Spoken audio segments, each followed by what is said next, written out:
Okay, so my name is Benito Lubazibwa. I'm the CEO and founder of Remix Ideas. I'm also working in this very excited project. This is partnership between Remix Ideas and Central Arkansas Library System, and we call it Lockheed Lab.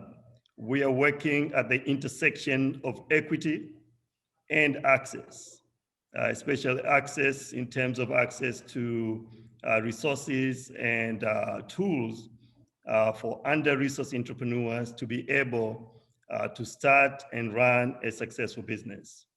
And today, I'm really excited because my passion, especially myself, is always has been about supporting Black entrepreneurs. I understand Black entrepreneurs, we have a different pathway in this country, and this is because of a historical context of the how this country was started. We start from the negative. We start from a system, a very systemic racism system, which is still exists until today. And as Black entrepreneur in terms of access, especially access to capital, we are still facing challenges in terms of, there are many red lines. The red lines are not gone, they're here. If you go to the bank in terms of access to capital, they ask if you have asset, collateral, all those kind of things, they're really still the red lines for Black entrepreneurs to start and grow their business. My job has been from day one is really not to try to level the playing field, but really to build a new one which is more rooted in equity and justice. So I'm excited to partner with Central Arkansas Library System to really fulfill that, to move to that journey. I think this is the time. And I'm going to talk specific to the Black entrepreneur. This is our time. There's not been a better time for us to come together and to push the status quo and change the system to make sure that we have economic mobility in all areas, including entrepreneurship. So if you have a dream, I challenge you today, dare to pursue that dream. Dare to try to build intergenerational wealth in your family and in your community. If we come together, not only us, but everybody in this country come together, I think we can build even a better country. I think that the American dream has been for other people. For us, it has been a nightmare. But I'm glad the people are waking up to understand the time for the nightmare is over, the time for us to dream bigger, the time for us to come together and build a more just and equitable ecosystem in this state and in this country is now. Is not tomorrow, is now, and is today. It starts from here. So without further ado, today is not my time to speak, but I'm so excited of the panelists of today because all of them, they went through Remix Ideas Business Academy. So they are great. I love what they're doing. And I consider them my friends, and I consider them part of this journey, this movement of really changing the face of entrepreneurship in the state of Arkansas. But we cannot do this. I cannot do this job by myself. We have a great team here. We are partnered with the Central Arkansas Library System. And I'm happy to announce that we have had another person in our team, Leah Paterson. She'll be working in this project of Rocket Lab. She just started Monday. And after she started, I said, okay, this is gonna be your first time to introduce yourself to the community. And I know most of you guys, you know Leah. So having people like Leah and other people in the Central Arkansas Library System who really care and who want to see change in our community, I think is great. So without that further ado, I don't have much to say. Leah, I turn to you, and then we can have a great discussion today. Thank you. Oh, thank you so much, Benito. I am overjoyed and honored and just very excited for the work that we are going to do with Rocket Lab. I'm really excited to have this as one of my very first honors, to be able to speak with these entrepreneurs and just to hear their stories, to celebrate their stories. So first off, before we even get into their stories, this is a cause for celebration, just to celebrate the difficult path that it is to be a Black entrepreneur and to actually move from idea through the adversity of taking an idea all the way through fruition to actually having a business. And these entrepreneurs have sustainable, amazing businesses. And so before we even get started, I want to give them a round of applause, because as a Black entrepreneur myself, I know how difficult that journey is. So we want to celebrate you all first and foremost for doing what you've done, and we want to thank you all for being willing to share your story with us, to share what it really takes to be a Black entrepreneur, what it really takes to take your dream, your idea, from just an idea to move through all that adversity and then to take it into an actual sustainable business. And so I'm really excited to hear more of your stories. And I want to introduce everyone to our panelists for today. So we have Mr. Keith Folks. He's here. I see him there. Yes, we've got Miss Latasha Moore. And I'm going to let them tell you all more about their businesses. We've got Mr. Colby McNeil, and we have Miss Shanquetta Cunningham. And each of them has an amazing business, an amazing story. And we're going to just jump right in. And we're going to ask, and so the way that this is going to kind of go, I'm just going to ask questions, and the panelists are each going to answer if they have an answer. If not, if it's something that's not applicable for them, they'll move it on to the next panelist. And I know that everyone watching is going to have lots of questions for these panelists. So what I'm going to ask you all to do is to put your questions in the chat. And at the end of our discussion, we'll have a portion for question and answer, and we'll make sure we get all of those questions answered. So we're going to jump right in, and I'm going to ask Mr. Keith Folk to start us off with, what does your company do? Thank you, Leah, and to the panelists, thank you for being here today. I really appreciate the opportunity to come share with you all. My company pops gourmet kettle corn, popcorn. We have 7 core flavors. We do realize that a lot of companies have many more flavors, but we want to focus in on the 7 flavors and do them excellently. You want me to tell you about the history of the company? Okay, all right. So we started in 2013 when I was given this amazing popcorn from a coworker, and I couldn't believe the flavor of it. And so instantly I decided to do some research and development, because I never had it before. And I thought that if I didn't really like popcorn and I love this popcorn, how many other people think like me? They don't know what they don't know. So I set out to do research and development. I couldn't open a brick and mortar right off the bat, so I had to do the food truck, go the food truck route. We worked on the flavors, many months of getting the flavors right. And we will go out and do festivals. And once we did the festivals, we saw how people loved it. And we set out to get financing to start the brick and mortar. I like to take credit for it myself, but I can't do it. It took networking through people like Benito and Remix Ideas to encourage us, to help us to formulate the resources that's necessary to move the business to where it is today. And we're very excited. We're a family-owned business. My 2 daughters and my nephew work the business, and we're looking to scale it to more locations. We're very excited about it. The genesis of it is that we are focused in on doing those 7 core flavors perfectly each and every day. Awesome. Thank you, Mr. Keith. And Latasha, how about your business? What do you do? Hola, hola, hola a todos. Buenas tardes. My name is Tasha, and I operate Tasha Teaches Spanish. We are a Spanish education service that provides lessons along with services. So we do tutoring and lessons for individuals who are wanting to learn or need help while they're taking a class elsewhere. But in the realm of services, well, that involves interpretation, that involves translation, programming for organizations, and a few other things.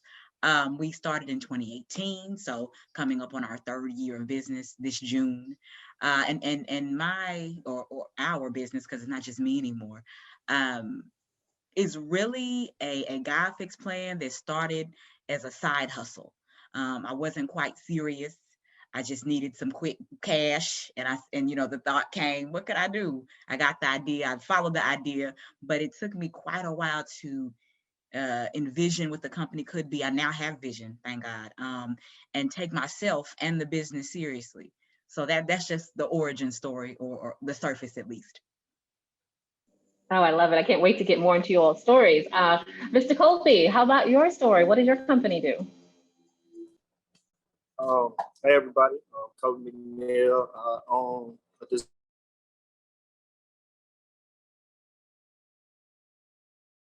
Back in college, it's homemade desserts.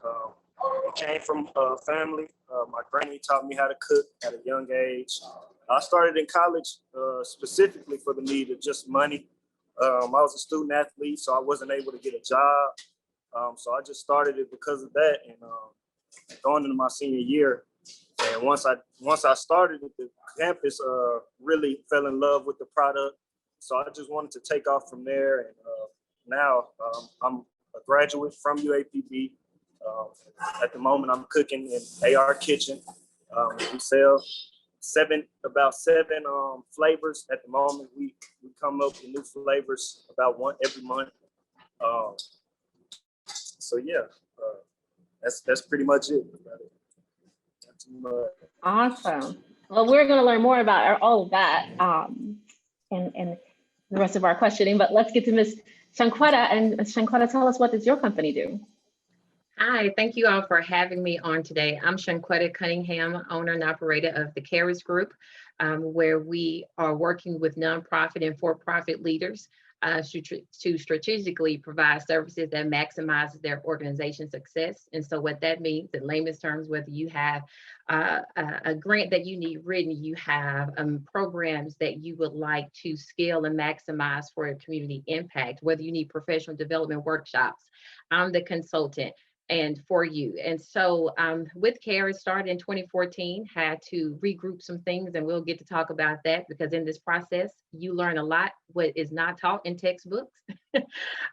So on this journey of entrepreneurship, I consider myself a kingdom entrepreneur, and that means that although I work professionally to provide services for you in that space, I do that in partnership with God. Every client that I have, not only do I provide services for you to the optimal level, but I do that in consideration, knowing that I'm a steward of the organization that you have as well. So I'm excited to share more throughout this process. And again, thank you for having me. Very awesome. Thank you, Ms. Shankweta. And for everyone, I just want to put out there, thank you for your grace. I know there may be some internet hiccups, and I'm having a little bit of a delay. So thank you for your grace and working with us in technology and just chuckling along as the internet plays around with us. But the next question I want to kind of just put to the panel for you all to consider is, what inspired you to start your actual business, and what types of problems does your business solve? So any one of you all can kind of jump in here.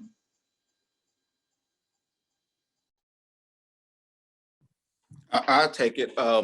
Thank you. Great question. Again, what inspired me, Leah, was that most people that eat popcorn, they're concerned about the kernels that stick in your teeth. And when it was offered to me, I was like, no, I don't want that because of all the kernels. And when I tried the product, and I couldn't believe the flavor, and there wasn't a whole lot of kernels. So when I set out to do the research and development phase of it, I knew you had to invest in a good kernel, all right? And so I was excited about it, and I realized that a lot of the popcorn stores, they tend to cut corners either on the ingredients, the type of product that they buy. And I found that you have to really spend on the front end in order to get the flavor that you want, the quality of product that's necessary to have return customers. And I found that to be true. And once I tried it, I knew what I liked. So I felt that other people would like the same things. And I found that to be true. And we were very excited to see the response from the customers as it relates to our product. And that's one of the things they talk to me about quite often, is that the consistency of the product. That's awesome. I've had some, and I can attest. It is amazing. Does anybody else want to jump in with their story? Okay, sure, I will. Yes, Mr. Keith's popcorn is amazing. I'm still waiting for more. He knows I am. I started the CARES group. Actually, it was CARES Grants and Services. And to be honest, I know people have this journey and this beautiful story of wanting to just sit in their bed and starting a business. Well, actually, mine started in a very antagonistic situation. I was working with the city here as a grants coordinator. My former supervisor and I did not get along. And so it was one of those things to where, honestly, I was being led to start consulting because nonprofit directors would come in and say, hey, we need help with grants and strategizing, but I could not do that under the city scope. And so I was like, this is an opportunity, but I was dragging my feet. And then it came to a point where it was like, since you're not going to move, I'm going to make you move. And so, I mean, honestly, that was how I started consulting with nonprofits. And really, you know, the first thing that I hear all the time, I'm starting a nonprofit organization, I need a grant.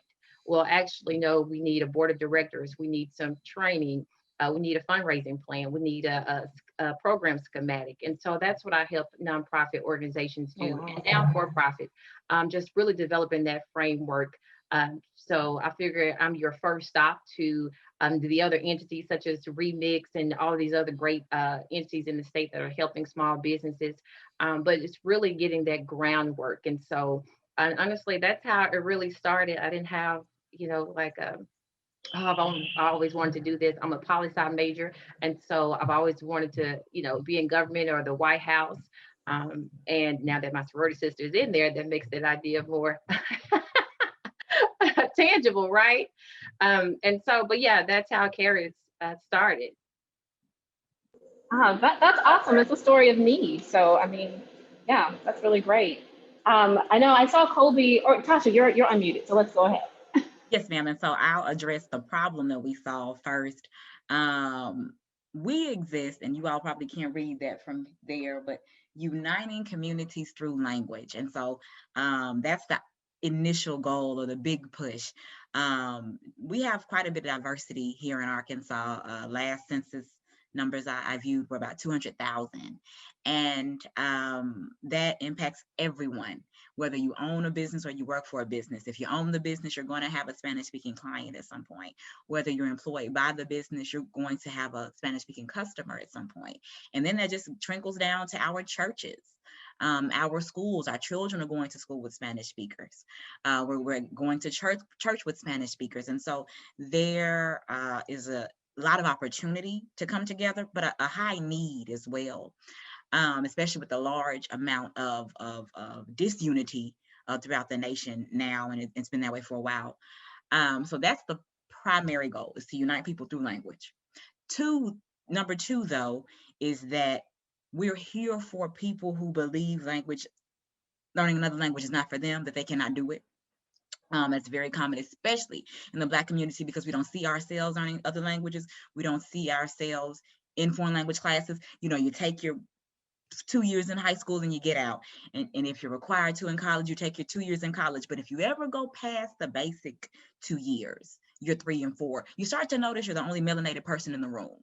And that can create some discomfort. And you notice that none of your teachers look like you, right? Not even Afro-Latino, which, and for those who don't know, Afro-Latino, just like we were drug over here to the US, we were drug worldwide, but especially all throughout Central and South America. So there are people that look just like you and I, same hair texture, but they are Latino because of where they were drugged to, but Afro because of the descent. So pretty much I call them my cousins, they're cousins.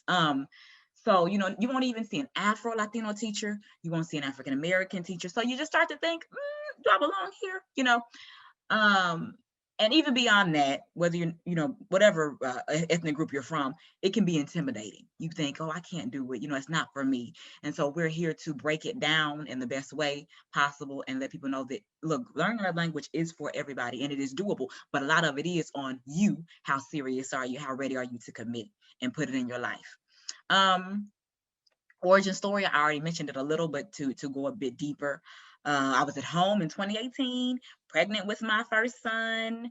My then partner, now husband, we had discussed or agreed that I would remain home with the child and be a stay-at-home mom. And oh, that sounds so nice. But look, stay-at-home mom life can result in goose eggs in your bank account. So if anybody's thinking, I want to be a stay-at-home mom, do you?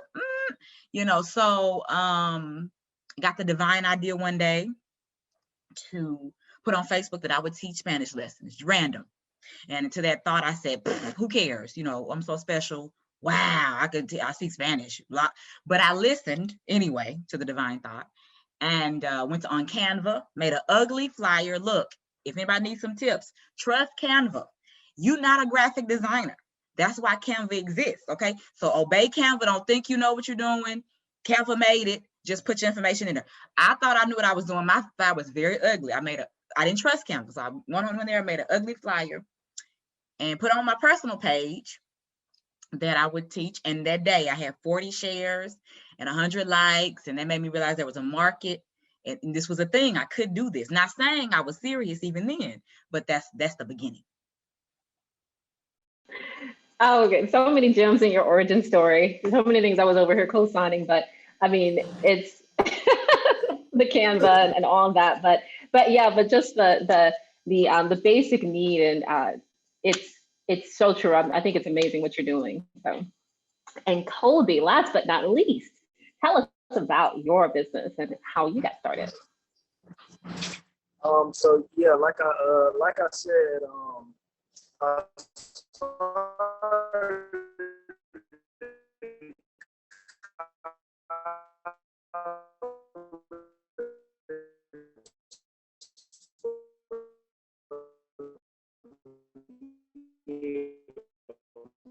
money, but what really inspired me to want to start a business as a whole was really my mom. My mom is a business owner. She's been a business owner probably since I was like in high school, and that really inspired me to want to do business, like have my own business. And when I got into college, it was just tough to know what I wanted to do with my life, So just going to the drawing board and just doing different things, it all circled back around kind of. Like I mentioned before, I kind of veered away from cooking and stopped caring about it really. But then one summer I was in Nashville, that's where my mom lives, and cooked her some dinner and made her a pop. That's her favorite dessert. And hello, can y'all hear me? Well, I seen somebody say I was breaking up. Okay. Well, yeah, like I was saying, me cooking, I've always had to start my dessert business, and then I love desserts. Like I can eat desserts, and we would tell you that. So I think it was just the perfect spot for me, the perfect thing. And then what really inspired me once I started it was the customers. Like Keith said, once I went to college with it and shared it with my teammates and other classmates I had, and seen like the love and admiration they had, because the problem is solved in Pine Bluff was like, there's nowhere you can really get homemade desserts. It's not much you can get, especially as a college student. You have the cab, and really it's not much, desserts that you would like, and then you'll have Walmart or something. But other than that, there's no bakeries like that. So that's when I came up with the idea, like if I had some homemade desserts, I know everybody would love it, So it just started off in college, and then once it kept growing and growing, I seen that people outside of college were starting to love it, things like that. So that's what really inspired me, and that's what keeps me going. The customers and people's love for food. I mean, everybody has to eat, right? So, that's what really inspires me the most, I would say.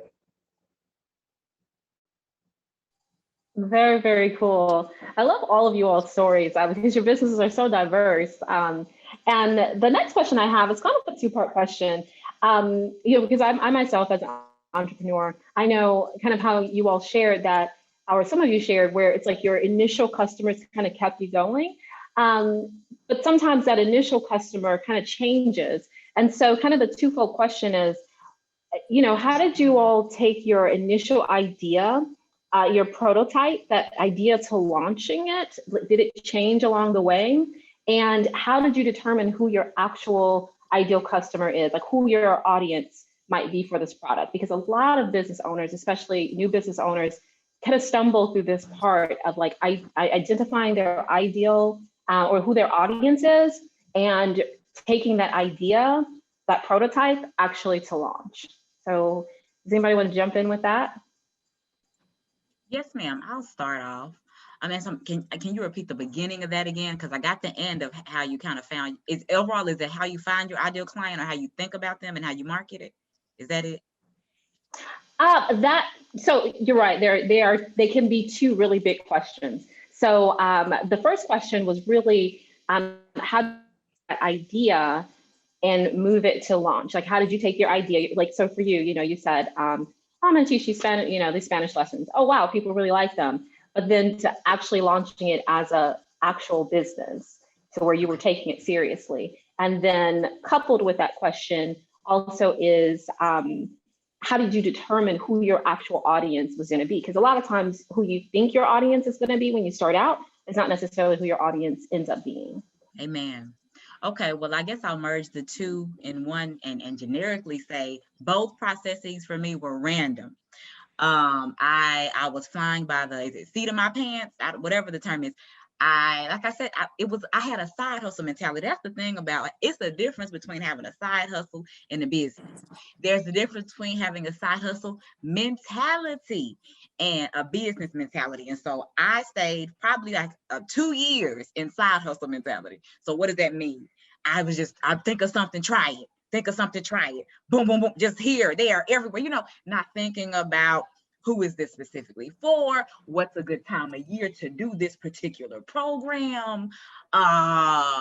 Is this better to put on Facebook or buy an ad, a Google ad, or still need to get on LinkedIn so heavily. So I'll start with the second one of my audience, right? In the beginning, and that's why I thank God for a team as well. I used to say I would do it all. I would teach, I would make up lessons, I would tutor lessons, I'd interpret, I'd translate documents. So I started getting all these random Spanish related things, and that meant I couldn't do them all well. I remember this organization, and that's why, in the beginning, thank God for patience. Thank God for anybody who still is my client, for people who didn't write bad reviews, because I had some people give me a translation assignment. It was too much. I didn't realize really it's a difference between translating something for class and translating a thick text for an organization. I didn't think about those things, but because I didn't pinpoint who I was working for, pinpoint that one or two good services, I was getting everything and wasn't doing everything well. So didn't do well with some translation sometimes and getting things done on time. Just felt all over the place. But little by little, and after entering a business program, that'll help you to get your mind right, whether it's a program or an individual that knows what they're talking about. After, getting a little knowledge, I said, Tasha, what's the one thing you want to do? Let's focus on that right now. Because the example the business owner gave me, or us in a session, was, I think Pepsi or Coke. They started with just Pepsi, the end.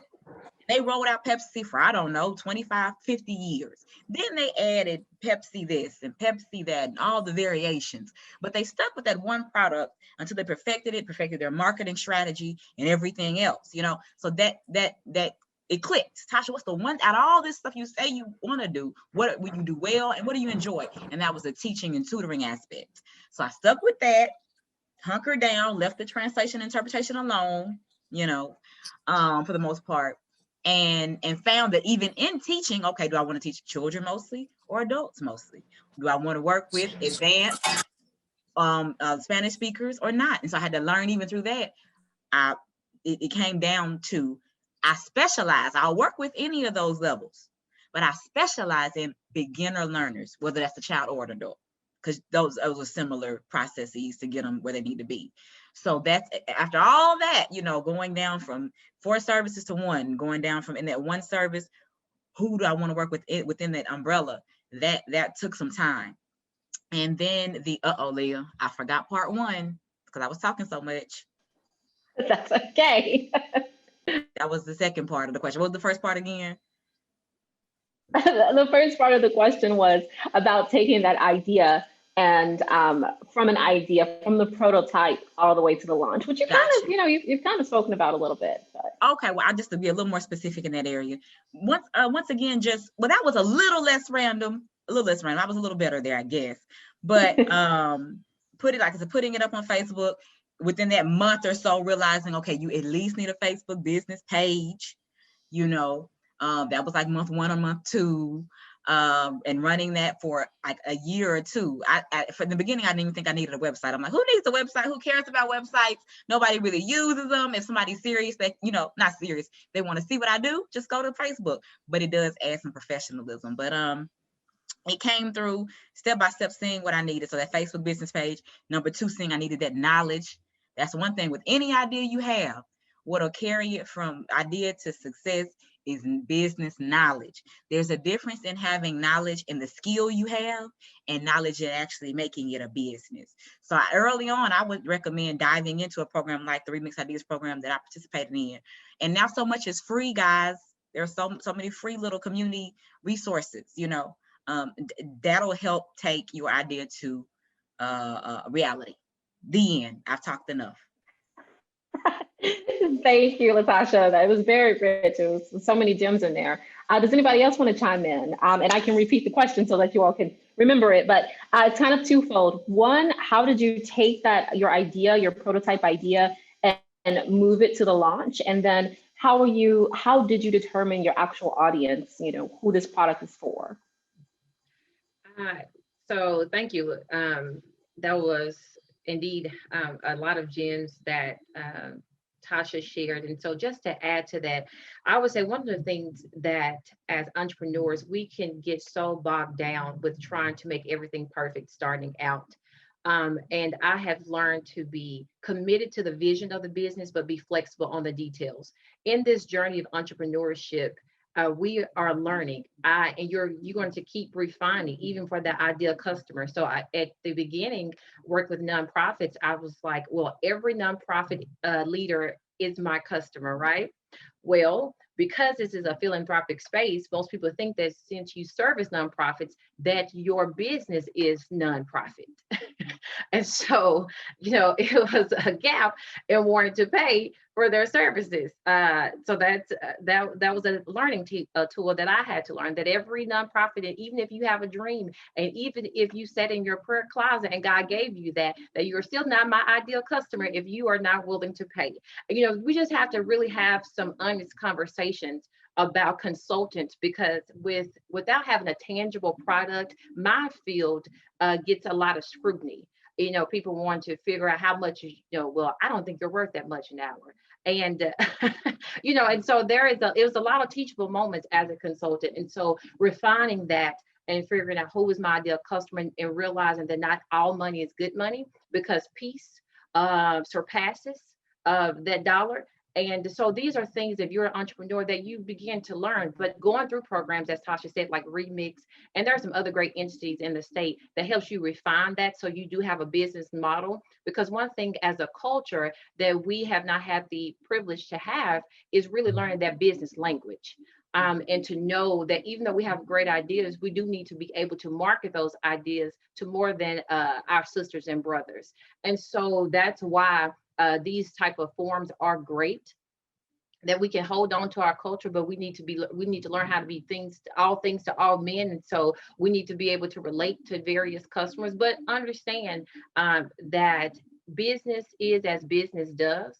And so as you are refining your business model, you'll learn. We can sit here and we do have the lean canvas and all that can help us refine out our customer. But a lot of that too is going to come through experience. and you're recognized immediately that your time is valuable. And so I hope I answered that. I want to give the other panelists an opportunity. Will. Oh yeah, you definitely did. Thank you for your answer. I don't know if Keith and Colby, if either of you had something you wanted to add to that conversation, and it's perfectly okay if you don't. I was gonna let Kobe go, but if not, I take it. Okay, what I did initially was the popcorn that I received, I immediately thought I need to bring a chain here to Little Rock, right? So I got on the phone and called them. And of course, I didn't get a good response behind that, right? And the thought came to me, and I said it's a spiritual thought, why don't you develop your own brand? And that's what I did. I didn't know anything about popcorn during that time. So I got on the internet and I found a guy in Washington State selling equipment to do kettle corn. And I ordered it. And then I bought me a pickup truck, and the equipment wouldn't fit in my truck. So then I had to buy a small trailer. And mind you, I didn't know how to do it at all. So I sat out on my back deck, and my wife would tell you, the birds ate great for a long time because it wasn't right. I had to throw it out to the birds, right? And we're dealing with one flavor, kettle corn only. Once I was able to get that flavor down and take it to my coworkers at work and to my church members, it was at that point I began to add more flavors, and then it kind of began to take off when we began to do the festivals. Now, our core customers are grown people. One would think that when you're dealing with kettle corn, popcorn, that the kids would like it. But based on myself being a grown-up, I found that grown folks love my product more than the kids do. And so that's my target audience. Thank you. Yeah, thank you. It's so interesting. I mean, I love that everyone is sharing that it's a journey, that it's not something that happened overnight, and just having that fortitude to continue on the journey. So Colby, I see you're unmuted. So if you have something to add. Just to add on, so about the journey process and everything, how I came about the product was it was kind of simple. Is when I made that pie for my mom. She because I've been discussing with her that I wanted to start a business. I just didn't know what it was yet, And then once she tried that pie, she was like, "You need to start a dessert business," But so I thought to myself for about a week or two about like, how can I make it different than any other dessert business, or and I knew the pie made the presentation of the whole pie. It wasn't that good. Just to be frank, like it wasn't that good. So I was like, I'm gonna make it simpler and just put it in a jar and call it Sweets in a Jar. And then that's just how I started. So I started off with like 2 flavors and took it to college, and I knew that was gonna be my target audience, because I know like in college it's hard to get homemade food, period, So so the first thing I did was just call most of the people I knew from Pine Bluff at the time, and was just asking like, where do you go to get desserts, and what do you like to eat or whatever, just to get an idea of what should I bring out there or whatever. And then once I did that, that's how the Sweets in the Jar came about. Now the process of it all, I've had my ups and downs, just like everybody else. With it being jars, I have a website and I ship as well. I've had instances where they broke, so I've had to just learn different processes on how to package, learn different processes on how to bring down my cost on shipping, because I've never shipped anything prior to my business. So I didn't even know if it was gonna cost me to ship or how to charge people shipping. So at first I was charging free shipping, then it was eating up all of my profit. And then it was just a process, is like just learning on and on. And now, I've partnered with different packaging companies to help me. And now my jars are making it safe. Just keeping the jars cold because it's a homemade natural product. Things like that, is very delicate with my business because one thing about me, I'm very like nitpicky. I'm very high on, like, I really want my desserts to be top shelf, top dollar, So I want every dessert to go out like that. So the biggest part of the business to me was the quality of the product and just learning the process, because when I started the business, I was 20 years old. I'm 22 now. So I didn't know much about business at all. Like Tasha said, I had a side hustle mentality. Like I was just trying to get some money because I was a college student, but I realized how much I love to do it. And that's when I really realized, like, I'm gonna start doing homemade. I'm gonna start reaching out to family members for recipes and things like that. And just regrow the brand. I had old jars at first, like my old jars where I felt like they weren't as durable. So I done got some new jars. I have new labels and a new logo. Once I rebranded the whole thing once I graduated college, because I just wanted to take it to a whole nother level. Like I said before, it was just a process, but it's all fun. It's all fun to me, just the learning process. I don't look at any losses as a loss. I look at it as a learning lesson. So that's what I was saying. Oh, that is so valuable. Thank you, Colby. And again, I mean, you all are, each one of you is a powerhouse. You should be, if you're not proud of yourself, you should be proud of yourself. If someone hasn't told you to be proud of yourself, please be proud of yourselves.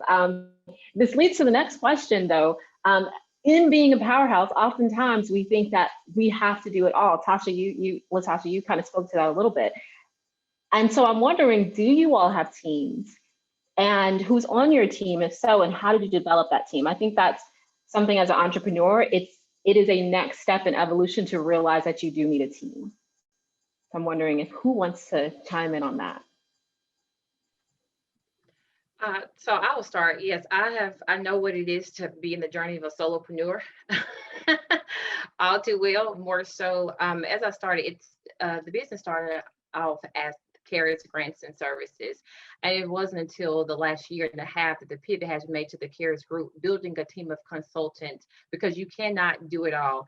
And there's the other side to where people can see the face and the social media post about a business, but it's still ensuring that sending invoices and tracking client consultations and just all the day-to-day things that are as essential as delivering the service itself. And you recognize quickly that you do need a team. And so this is where vulnerability comes in at, because again, going back to that business mentality, for many of us as starting entrepreneurs, we don't have the privilege of going into another entrepreneur. Now we're creating these ecosystems in these communities, right? But for many of us that started, especially for me, I rely on, actually I have two of my mentors here, Dr. Branch and Mr. Tony Thomas. They're not entrepreneurs, but those are the closest that I could get to be able to ask information. And so, but now you have us at your exposure to tell you that, yes, you need volunteers. Even right now, you can see I have the 2021 Nonprofit Summit that I host every year. This is the 5th year. You all can go register. It's free at consultcarers.com. But even that, this is a group of women that volunteer with me for 5 years to host this summit for community nonprofit leaders. So it's not that you always have to go as well the paid route, that you can get people that believe in you, and if they have the skill set that can offer, until you get to that point to where you're able to add that personnel. Don't skip out on that either, that people will commit their time, which is a resource to you to help you build this. And so that was essential for me until you get to a place to where you're able to add that staff and the supporting staff to your business. Oh, thank you so much, Shanquetta. And I want to just remind the audience that Please, if you have questions for our panelists, please do ask them in the chat, put them in the chat. We see there's some, and at 1 o'clock, we're going to take those questions. So if you got some more questions, definitely put them in the chat. And who wants to chime in next? Latasha, you are I'll go unmuted. next and really just piggyback off what Shanquetta just said. People will work for you for free, believe it or not. I've done it. There is an entrepreneur in the Little Rock area, or from North Little Rock, named Chris James, and he's a poet and playwright and several things. And so before I got serious about this business, I said I was going to be a poet. You know, that was my thing. And I just out of love for who he was as an individual and what he did, there's many a day I did stuff for free, or, you know, because that's the thing about it. You have to just not be scared to say, no, I'm not going to pay you, because he's a cheap person. And I can say that because we're friends. He's cheap. And so off the gate, you just knew, no, I wasn't going to get, no, the answer is no. And yet I still worked for him for free. Like 3-4 other people we know, you know, we're all in a family now in a sense. And we still did it out of the love for what he was doing and who he was as a person. So people really work for you for free, and don't be scared to tell them, no, you're not gonna pay them, but just let them know early so they can go on and get over it. But let me say, having a team. Yes, ma'am. So I started with having just an intern, and I did want to pay her a little bit though. And she assisted me with an online reading program I was doing at the time. And then now my Facebook group for the business. And it was just she and I for a while. But once the work got too much for me, because she wasn't helping me with my work, that's when I said, okay, I need to hire some people. And that's a whole different ball game, guys. I mean, see who you can have for free for as long as you can, because once you hire, you know, that's tax stuff, that's government stuff, that's contract, that somebody may not like the price. So they want to talk, you know, can I get hired? No, you can't. It was listed on the job description.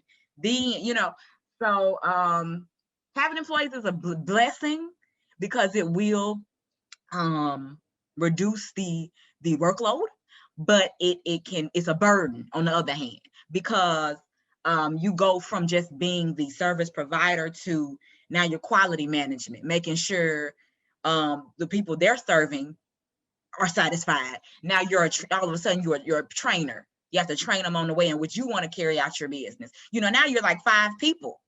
So it's definitely been, you know, involves some growing pains, but it is beneficial. But if you can get people to work for you for free and do it well, that people will. They will.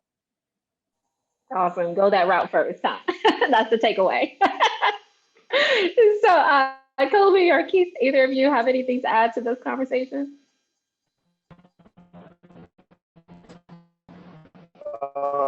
Yes.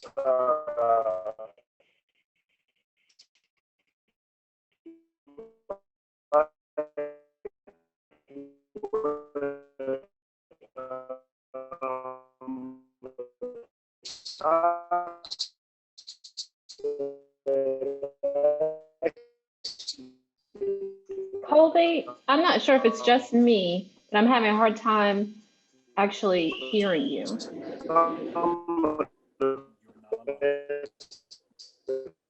Can you see if you can move to a different location?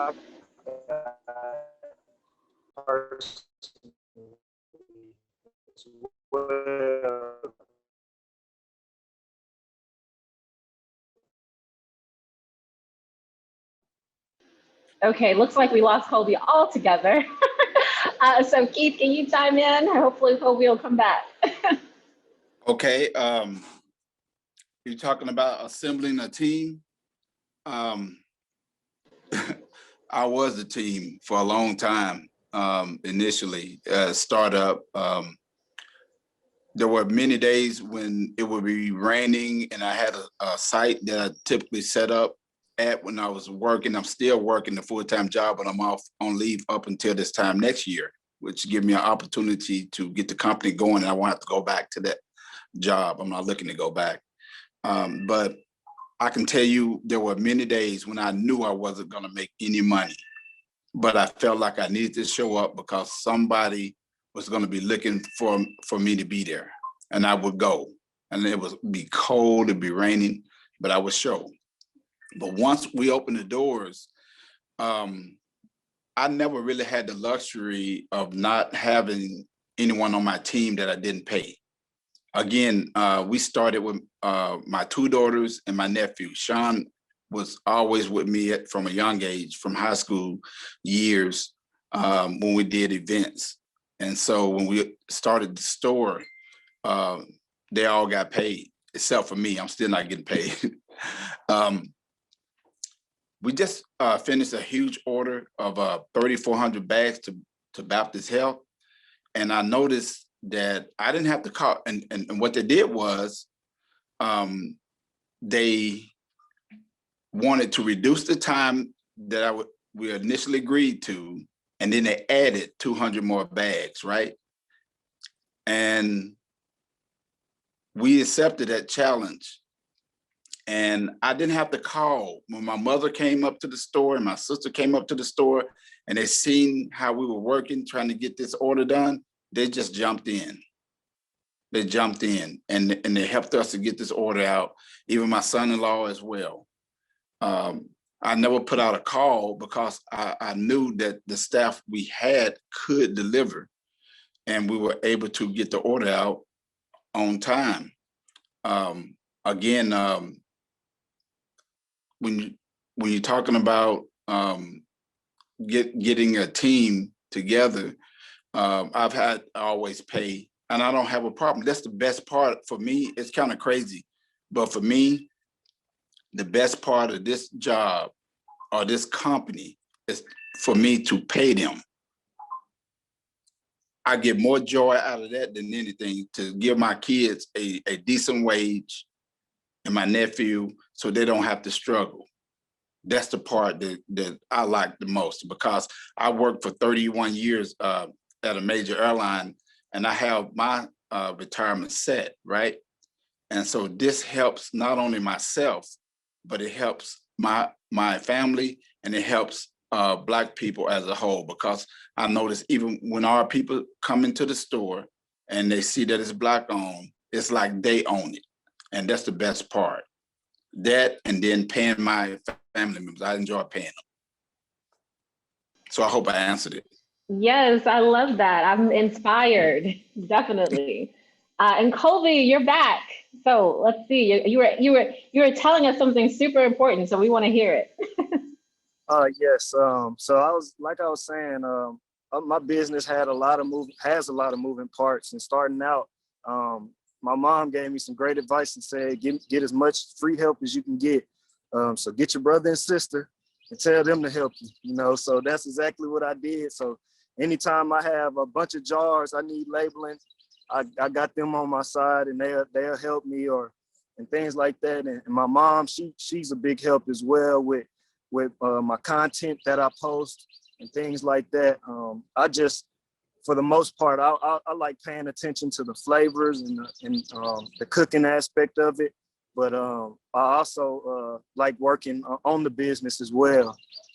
So, you know, I try to get, you know, as much, like I said, as much free help as possible. And I'll pay, you know, from time to time as well, like especially when I'm going out to sell at different places and I want somebody like in one location and somebody else in the other, I'll have it like that and just pay them every hour or something. But as far as like an official team, I wouldn't say I have one. I have my family, and that's what I'll say would be my team, you know. But, you know, we're working pretty well, and the more I grow, you know, I'm looking forward to building, you know, a team. So yeah, that's pretty much it. Well, that is awesome. Thank you for adding that. And so we're getting kind of just almost to the end of this portion of our discussion, but kind of speaking to this team idea, we would like you all to think of Remix Ideas as part of each of your teams. And so I wanted to ask you all, because each of you all have had different experiences with Remix Ideas. And so I wanted to ask, and this can be kind of a twofold question, or you can choose which one you want to answer. But how has Remix Ideas helped your company to evolve, and how can other companies kind of make the most of their experience with Remix Ideas? So you can kind of answer both of them, or either or. I'll start. Go ahead, Mr. No, Fultz. Oh, okay, thank you. What was the second part of that? question. So the second part was how other companies can really utilize Remix Ideas, because we're here as a resource and Rocket Lab is here as a resource. So really, how can how can other businesses utilize what we offer to the best, to the best of their benefits, make the most of their experience with Absolutely. Okay. Well, Remix Ideas, as it relates to Mr. Keith Gourmet Kettle Corn, was extraordinary. Benito, he loved my product, and one day, and I will never forget it. He came to my my tent where I was set up at, and he just told me, "You need to go to the next level." That's what he said. You need to go to the next level, and I'm going to help you get there. And he introduced me to someone that helped me to get the financing, the resources that was necessary to open my brick and mortar. And the relationship did not end there. From there, I was able to go through the training academy, which helped me tremendously. And not only did I learn, but I was able to network with other entrepreneurs, just like we're doing today. And that really helped me. Other companies can learn a tremendous amount by doing business with them and networking with Remix Ideas. They help in other areas, multiple areas, in terms of if you need website financing, they can direct you to the right places, whatever you need. This company has been a tremendous help to me, and I would highly, highly, highly recommend them moving forward. Thank you. Tasha, you're I know we don't have a lot of time, so I'm gonna try to make it as fast as possible. But number one, and I know Remix Ideas is more than Benito. It's so easy for me to just say his name and mean everything. But I will start with him in my first time meeting him, and it was on the street. This is years ago. Like he probably didn't remember this. And he was inviting people to some networking event I think he was putting together, and he gave me a free ticket. And I'm just like, who is this random man? You know, I'm scared. So I did not go. I can pay you back the money for the ticket. I think it was like $30. But ultimately, who he was that day, this is my point. And let me say this, and I imagine as Trink would enter Remix Ideas. So with you working with them now, Leah, and whoever else, I imagine anybody who brings on the team is similar. But who he was that day, very giving, and trying to put what do people say, put you on game, giving a random person a step up. That's who he is. And that's who you will encounter, like I said, with him as an individual, and I imagine his team as well. Networking is a biggie. I would have Mr. Folk said, because let me say this to anybody. Don't think, you're gonna connect with Benito or the team and they're gonna do the work for you. This isn't that, or at least it hadn't been my experience. You have to still do the work. He's gonna give you the vision, give you the motivation, give you the resources, and resource just may mean, hey, look at this website. So you still need to know how to speak well, present yourself, read and comprehend and spell. You still need to know some things, but this can be that connection, that missing link, and open your mind up to envision your business in a new way and connect you with people that you never even knew were movers and shakers in the city, or the state, So I'll stop there. Thank you. That is great. Yeah, that's who I know Benito to be also, and that's why I'm excited to be on the team. So does anybody else want to chime in? I'd say Remix Ideas has helped me a lot as a business owner. When I got into class, I was still learning.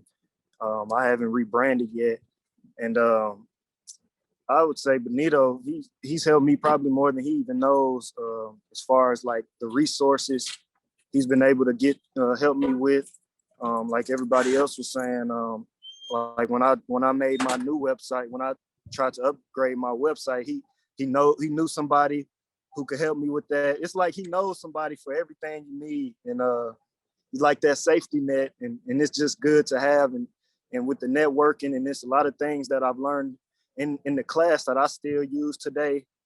And I look at him as a mentor because he always, gives me tips here and there on things that I should do, you know, to grow my business or to save some money here and there. So I would say, you know, even after the class, you know, the class has been a big help. Remix Ideas has been a big help. And it's helped me evolve tremendously. Oh, that's so great to hear. And that's what we're hoping to expand Rocket Lab into, is to be more of that help for even more entrepreneurs. So it's exciting to hear you all give that feedback. And I'm not putting you on the spot, Shanquetta, but if you wanted to say anything. I mean, I second every statement and every sentiment about Remix and about Benito. I definitely, well, of course, Remix, Leah and Mr. Keith are my Remix classmates. And so just to be able to connect with other entrepreneurs is a blessing. And then to be able to refine, because again, it's great. Again, you know, I told you all earlier, committed to the vision, flexible on the details. Well, this program will help you to be flexible and to refine some things and to have some gut moments that like, okay, I'm not doing this as well. I need some support. But if you stop becoming teachable, then I promise you, then your business stops becoming successful. I mean, that's just that. So Remix provides that outlet for you. And I think too, mentorship. So I mentioned earlier that both of my mentors are on here, Dr. Branch and Tony Thomas. They know I love them. I call them. And then too, I impose myself on people intentionally, good people. You can't run. If you are a great person, I know that I can learn from you. I'm connected. And I told Mr. Benito that I was like, you have me now. And that's just it. But I'm thankful though that he's willing to do that, because it means a lot when people like that see something in you in this journey. It can get kind of lonesome. It can get, you kind of question, right? You know, so let's not always believe that we're in this space like every day I'm a CEO. You don't always feel like that, but it's great when people see that in you. That gives you that confirmation, that validation to say, hey, I got this. And then to be able to call people to reaffirm that, and then to show you along the way, like, this is where you're messing up, but this is how you can overcome it, because I know you can do it. And so that's what Remix offers. And I, you know, offer that to anyone. You can become part of the academy, or if you are just on here, you can support. You have the resource to lend your support financially to this, to be able to have other entrepreneurs become a part of this incubator. Do so, please. It's really worth it. Thank you so much, Shanquetta. And again, just you know, my personal story mirrors much of what you all have said. It's an amazing organization, and I'm really excited just to see how Rocket Lab can expand the mission of Remix Ideas for aspiring entrepreneurs. So everything you all saying, you know, we're hoping to like infuse Rocket Lab with all of that energy and help even more entrepreneurs. So super exciting. So we do have some from our audience, and we can take a few more if there are any other questions. So please feel free to put them in the chat. But we have a question. First off, we'll start with a question for Shanquetta. So the question for Shanquetta is, what's the history behind the company name? Oh, Charis. Okay, so Charis is a Greek Hebrew feminine noun. It means God's extended favor. And so when I wanted to start naming the company, people was like, do S Consulting and Associates in this, but I just wasn't led to utilize my name. And now I see why, because it's for other private, you know, endeavors. But that's it. Charis is God's extended favor, and that's my prayer. Again, you get the professional side, but again, every client that comes in, not only do I work in the spirit of excellence in consulting with you, but also you're a part of my prayer list, because your success is my success. I love that. That's awesome. So I have a question, Ms. Charmaine Johnson. Cook Johnson asked, for the entire panel, how do you advertise your business? So if anyone wants to jump in. I tried a lot of different methods, and I'll say this, I actually won't give you the way to advertise, because I don't know your business, Charmaine, and I think I know you from college. Hello, so good to see you. But so I think your type of business matters, right? Where are your folks? Are your folks older and on Facebook? Are your folks young and on Instagram and TikTok? But so, you know, you figure that out. But I will say, when you're advertising, don't think putting it on your personal page is going to lead to something. Don't think that family and friends are automatically going to hop on. Don't think because you tagged 50 people in that online post, people will buy. So I'll instead of telling you what's going to work, I'm going to tell you what's not going to work.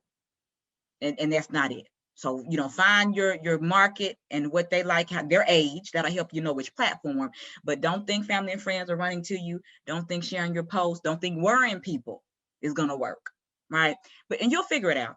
So hopefully that answer helps somehow. Thank you, Latasha. Anyone else? Colby, I see you're unmuted. Yes, kind of like what Latasha was saying. It's just about the market. But I started off marketing on Instagram mainly because I knew that's where most college students were going to be. And then I just moved on to mainly Instagram and Facebook. But my favorite way to advertise personally is just running ads. I look at that as a big investment for my company. I'll run ads on my Instagram page and as well as Facebook, and it brings a lot of traffic to my website. So that's one great way for me to market. And then another one of my favorite ways to market is pop-up shops. Just going out and handing out cards. Like before the pandemic happened, I used to go to the mall and just put my card on each table or just put them in different random spots so people can pick them up and be like, oh, what's this or whatever. So I used to just try to do things like that, and word of mouth is a great way of marketing too. Just telling people about my business everywhere I go, handing out my cards if I'm in the grocery store, and I just have a random conversation with somebody. I'm gonna tell them about my business any chance I get. Just walking around, business cards all the time, because you never know who you might run into. So those are my top things I would say that helps me market. Cool. Thank you, Colby. I thought Mr. Keith was popping in. Does anybody else want to chime in? Yes. I want to piggyback on what Colby was saying at the end when he said that word of mouth. Word of mouth, I think, has been the greatest advertisement for me. However, we have advertising still are. We on the internet, currently working on our website. We having issues with it, but it should be up and running by the end of the week. And we're doing radio. We advertise with my old high school. Used to be Old Main High School. Now it's North Little Rock High. We advertise with them. I want to do a bus. I want to put my logo on the bus, city bus. Some other advertisement opportunities we want to reach out to. And as you know, those, when you go that route, that costs a lot of resources. But I'm not opposed to it because I think it's necessary. But based on what I found, the word of mouth has been the most successful. People coming in, we've had people in this area, had small companies that have purchased large amounts of popcorn and given it out. And the people that have given it out to has come to the company and told us that, oh, we received your popcorn from Paul's Mahal, which is a dog grooming company. They bought like 75 bags. And people just come in when they receive it from folks that have purchased from us. And it appears that the word of mouth has been really good for us. That is awesome. Yeah, Chiquita? So of course, everything that has been stated by the panelists, very great.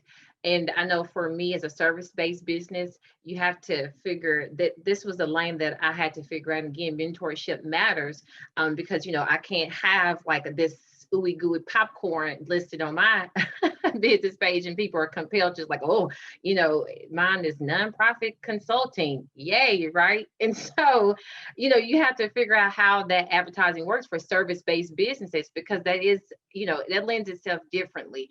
And for me, utilizing LinkedIn is a great resource because again, my customers are leaders and not everyone's leader, but nonprofit development executive directors, the people that can make the decisions about engaging with nonprofits. And so I've utilized LinkedIn, and that has helped tremendously. Also, when we think of advertising, you all think of it differently too. So consumerism matters with Black businesses. There's duality with us, right? Because when people see us, they're questioning whether our services are just for Black people. So that's a whole nother conversation for another day. But with that, that's why it's important for us to take our brand to other spaces, and not just like Tasha said, tag our friends and other Black people, but think about, even for this moment, this is an opportunity for advertising. I've dropped in my nonprofit summit, and my website. You take those moments to, talk about your business. As well, think about sponsoring other people's events. When you have your brand associated with something else as a sponsor, that also helps you advertise your businesses, get into spaces. So you may not be on a panel, but you are getting your logo out there, or you're in the credits of someone else's programs. Those are great opportunities too to advertise your business. So think of other creative ways to get into spaces. And then too, let's just be honest. I'm glad we're all here. I do see a couple of spaces, people, but here it is.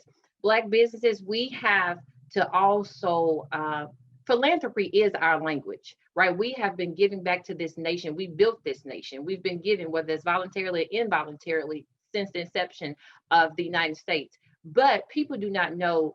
People look at our community more as the receivers and not givers. So we need to be more open about the opportunities and the things that we do for free to the community. And so like the 2021 Nonprofit Summit, it is free for nonprofit and community leaders. This is my give back through God's leading to help and support nonprofit leaders. This is an opportunity to give. That is advertising as well. And you see these companies that promote all of their giving, and they're giving, $100,000 to St. Jude if you match it, but then you're wanting to do business with them because you see them, even though they can cut the check on their own, right? But you see them as giving back. And so you want to do business and patronize their business because they're givers. We're givers too. We just have to make that known and let that also become part of our business model. Okay, I'm gonna stop, but yeah. No, that was very valuable. Thank you. Thank you for sharing all that, because there were some things in there that I don't think many people think about. So thank you. We have another question. The next question is, if you had one piece of advice to give us just starting out, what would it be? I'm gonna go ahead and start this off, and this might make it real short. I tell anybody this. Don't do it if you're not serious. And I know that a person may think, well, how do I know if I'm serious? I mean, you know yourself. For some reason, well, for Black people, we started creating our businesses, or this has resurfaced due to us seeing socially a lot of injustice has been served, and we want to return the Black dollar to the community, and that's sweet. In general, entrepreneurship has boomed recently, for some reason, and there's so much free stuff out here for us, so much encouragement to start your own business. But don't be fooled by the hype. This is not for everybody. A lot of times it's easier to go to somebody's 9-to-5, cut your check and leave. Don't do this just because you're hard-headed and don't like to take other people's directions. I want to be my own boss. For what? If you don't handle stress well, don't do this. If you don't have patience for people, don't do this. If you can't, like Shanquetta said, if you're not a continuous learner, I got my degree, I'm done, I'm tired of school. It don't have to be a degree, but you need to be in somebody's program or workshop or something. Really know yourself. Can you do this? And let me say this, if you want a business, once again, if you want a side hustle, fine. Side hustles have been in existence the whole time. Selling something out your back of your truck, you could, fine.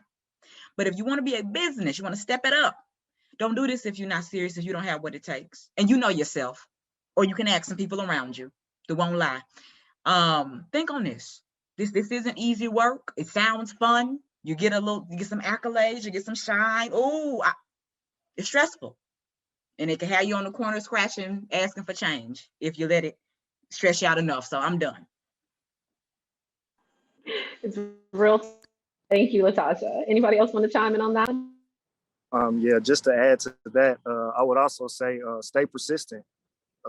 Don't let no stop you. A lot of people, especially selling a product, really a service as well. A lot of people will tell you no. A lot of doors will get closed in your face, but that don't mean that's the last. You know, I had a lot of no's, but the yeses mean so much more. And that's what I tell anybody starting out in business. Don't let no stop you. And Natasha hit a lot of great points. You got to know yourself. You have to be committed to this because it is very, very stressful. There's a lot of ups and downs when it comes to business. So just those two things, really staying persistent and know yourself. Know that this is what you really want to do. I love that, Colby. Thank you. Mr. Keith or Mr. Nkweta?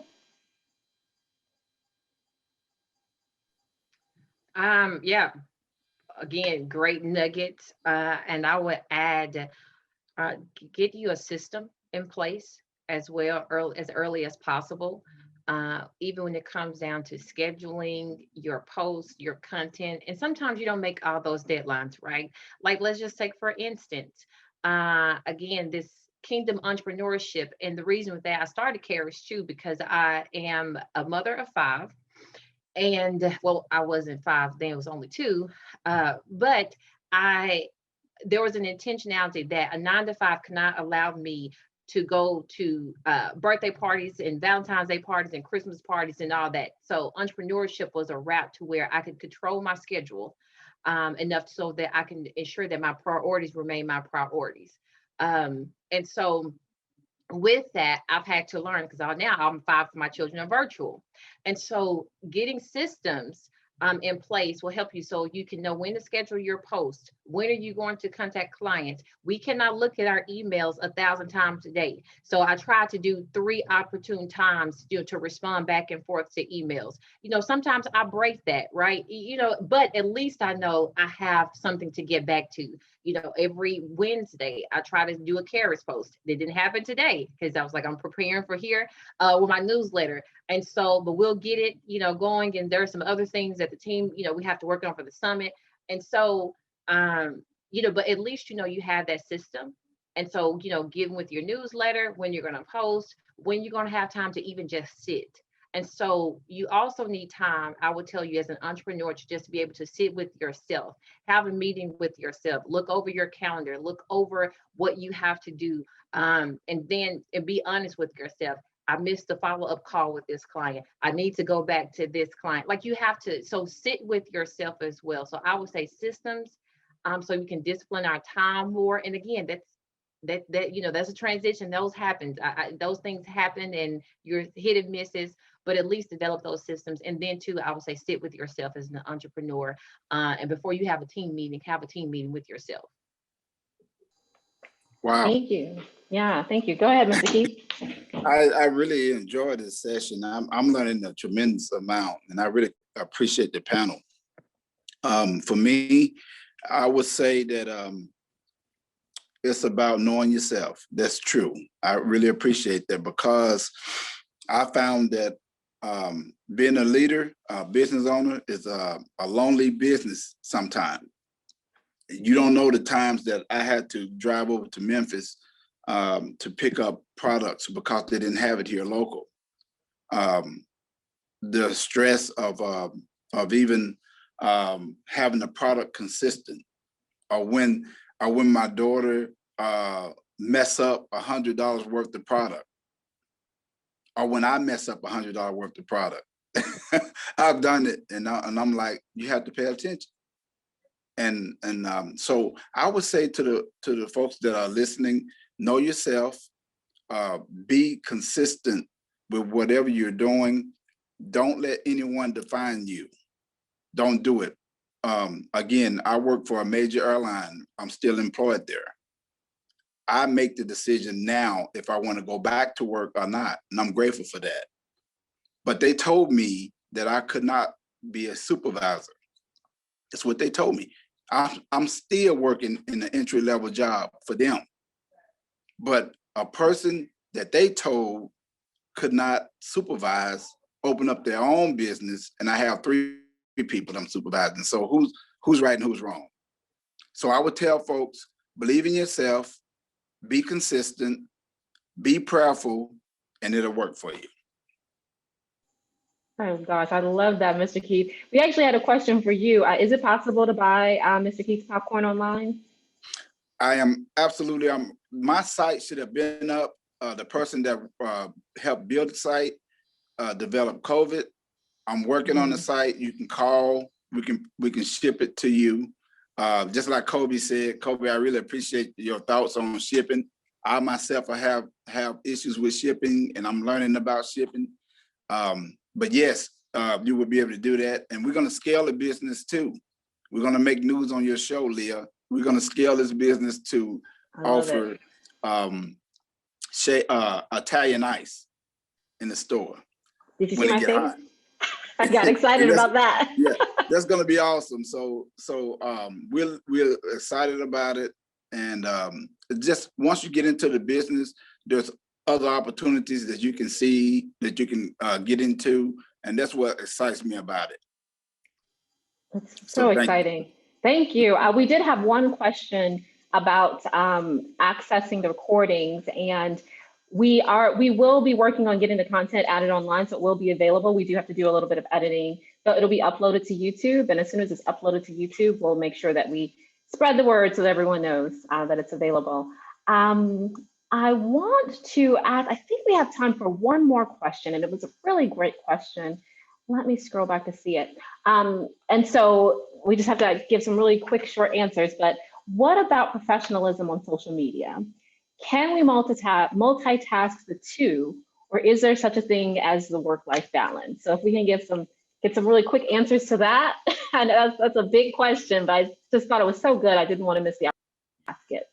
I'll say this, and I'm a millennial, and so, you know, generationally, a lot of my generation, we don't have good sense, and we don't know that old people rules still apply. I'm old on the inside. I'm 50 inside, but I still know what it means to be a young person. You know, you think, well, I can do this and I can do that, but old people rules still apply. They do. Because I had to get over myself. I made a post one day, and it got some negative feedback in my personal life. And it got some negative feedback from some women. And I felt bad. By the end of the day, my husband was like, look, Tasha, you messing up the money. It had nothing to do with Spanish. It had nothing to do with anything. But some of those people, maybe they don't want to do business with me now because they know how I think personally. So that's, a lot of people, I'm trying to really wrap it up because, it's getting late. Ultimately, when you look at other business owners, everybody has thoughts. We all have things we like, we have things we don't like, but the people who are in Forbes and all of that, they're not putting that stuff on their business page or their personal page. You have to think like them. If you don't like something, you got to learn to keep it in here or keep it in your house with your family or something, because you don't know whose money you're turning away by sharing your rant or what didn't go right or your political thoughts. You got to learn to be quiet. And it's hard, because now social media makes all of us think people care about what we have to say and we have power. But don't mess up your money. That's what I would say. Don't mess up your money. Unless your company involves being young, wild, and free and radical. So, your personal life can help you. I wouldn't worry about it. It's hard, but I would, just go on and wrap it up. Be quiet. Latasha brings the real talk. I appreciate it. Ms. Shanquetta, you were going to say something. Every time. I love her. I would say this is so let me be quite honest. I am also a social advocate. So I have a lot of commentary. Actually, tonight I'll be hosting Courageous Conversations. I will be where I will be talking to, I think you all, many people know Amber McCoy and Colton Gilbert and Jerron Newsom on Black Lives Matter. So CARES Group is for nonprofit and community impact. And that does dovetail into the social and political realm, because personally too, that's also what I'm called to, that space. I do that walk a fine line. I have mentors on here right now to where I could very well get into a political, most people would call rant. I'm trying to look at it differently. But I can say I am just recently, like with yesterday with Stand Your Ground. Oh yes, I said something about that and said coward leadership, because it's it's a dangerous law. And so I will be very honest, because many of you probably looking at my page and stuff right now and just like, yeah, she will say certain things. There is a space. I'm learning how to use godly wisdom. So not trying to hide who I am as far as how God made me, to be a social advocate, to be delicate and graceful with my words, but also to not lose myself in this space, to know that it's a great blend. It's a journey. And so I just have to preface that, because if you look me up, you're going to be like, man, she's talking about God here. She's talking about politics here. She's giving out purposeful content here. And I'm working on, like, what is that message? What is that branding? And and that's a journey, right, for me. And so I cannot say that I've arrived at that space, but I am open to the refinement of that. Awesome. So we literally have 3 minutes left. So Mr. Keith, Colby, did you guys want just a quick 30-second, kind of add to this, or do you all feel like Ms. Shankwetta and Ms. Latasha really spoke well to it? I think they pretty much hit on everything that needs to be said about the social media first. Yeah, I typically don't get on social media to rant or anything like that. I just focus in on what I need to do to get better. We're so far behind as a group, and we need to get better. So that's what my thoughts are, and that's what my focus is at. But I really appreciate you. Excellent. Well, yeah, definitely. I appreciate all of you all. This has been so amazing. It's just, I've learned so much, and that's what I love about these opportunities that I get to speak to you all. I mean, it's just, I learned so much on my own journey, and I'm sure our entire audience has learned so much. And I just really want to thank you all again. We've got all kinds of comments if you guys get a chance to look through the chat, and just people are so appreciating you all sharing. I want to remind everyone that we have another event coming up March 4th. So we're going to have these regular basis. So next Thursday, we have Mr. Chris Jones, who's the Executive Director and lead maker of the Arkansas Regional Innovation Hub. And he's going to be talking about how startups can leverage technology to gain a sustainable competitive advantage. So that's going to be another 12 o'clock webinar. So we hope that you all can meet us for that and join us for that. I think we're going to get cut off here. So really quick, I just want to thank you all again. This has been wonderful. Please let us know what other kind of programs you'd like to see. And until the next time, have a wonderful rest of your day. Thanks, everyone.